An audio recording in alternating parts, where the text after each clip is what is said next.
Wala kakalungkot, no? Kasi bilang PNP chief, ang dapat na number one priority niya ay sugpuin ng kriminalidad.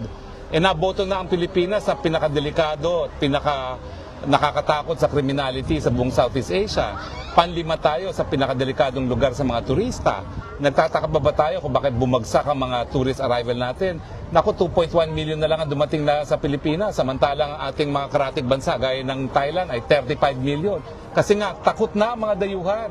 So General Torre, sana ayusin mo ang prioridad mo, no? Kung babasahin mo naman yung resolusyon ng piskal, alam mo, walang kahit anong ebidensya laban sa akin. Bakit ako ginagawa mong priority, hindi yung peace and order ng bansa, no? At saka siyempre, gawin mo ring prioridad yung kabaro mo, si Colonel Grijaldo, na hanggang ngayon, kinukulong ng WAD Committee. Bakit tikom ang bibig mo doon sa pagkulong ng kabaro mo, no? Ilang buwan ang nakakulong dyan, wala namang kahit anong kaso at wala kang ginagawa. Sana ayusin mong prioridad mo. Kumusta yung pagkikita niyo, Senator Amy? Well, ako naman ay diretso eh. Wala akong apologies at ang sinabi ko, inulit ko ay kaya lang ako suporta sa kanya ay dahil sa endorso ni BP Sara, dahil ako naniniwala sa aking leader, no? Pero hindi nagbabagong paninindigan ko na tama na ang mga Marcoses. Attorney, hanggang ngayon ay buong tiwala pa rin si Vice President Sara sa iyo na kaya mong lampasan ang lahat ng panggigipit na ginawa sa iyo. Well, nagpapasalamat tayo kay BP Sara sa suporta at bagamat tingin ko naman kakayanin ko rin, siyempre nakakagalak pa rin na nandyan yung suporta ng Vice President sa atin. No? At ang aking masasabi lang sa lahat ng aking, sa lalong whatever it takes, we will fight the effort to extradite us to the Philippines kasi naniniwala tayo na talagang ginigipit tayo at nagpapasalamat ako kay BP Sara dahil kinumpirma niya yung paniwala ng marami na pagigipit lamang yung tanim kaso na sinampan nila laban sa akin. Attorney, additional lang po, okay lang sa iyo. Yung sinabi ni Attorney Claire kanina na ikaw daw isa ka raw sa mga nagbibigay ng fake news kay Attorney Kaufman.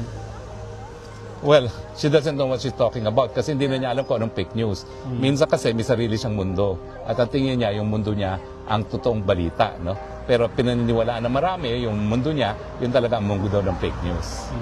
Attorney Harry, in connection sa tanong ni Seminay, Anton, sa tingin mo ba makikipagsabwatan o ipagkakanuluha ng EU o ng gobyerno ng Netherlands? Let's say, for example, gagawin nilang dukutin ka katulad ng ginawa kay Kong Arnie Tevez? Well, buo naman ang tiwala ko sa legal system ng Europe, no? Dahil ang Netherlands, lalong-lalo na, pinangangalandakan sa buong daigdig na sila ay champion ng karapatang pantao. So naniniwala ako na alam nila ang probisyon ng Geneva Convention on the Rights of Refugees and Asylum Seekers na malinaw na habang hindi nare-resolba yung application for asylum, hindi ako pwede mapabalik sa Pilipinas kung saan sinasabi ko nga na ako'y biktima ng paggigipit. Yeah, kasi ang understanding ko, no, nung sinabi ni Torre na ikaw ang priority niya, it's like saying ikaw ang priority niyang susunod na kidnapping. Gumamit lang siya ng magandang salita. Well, mag-ingat siya, no? Dahil sa tingin ko, yung mga Dutch police ay hindi ito tolerate ang kidnapping dito sa kanilang teritoryo. Nagawa nilang kidnapping si Tatay Digong pero yan ay sa Pilipinas.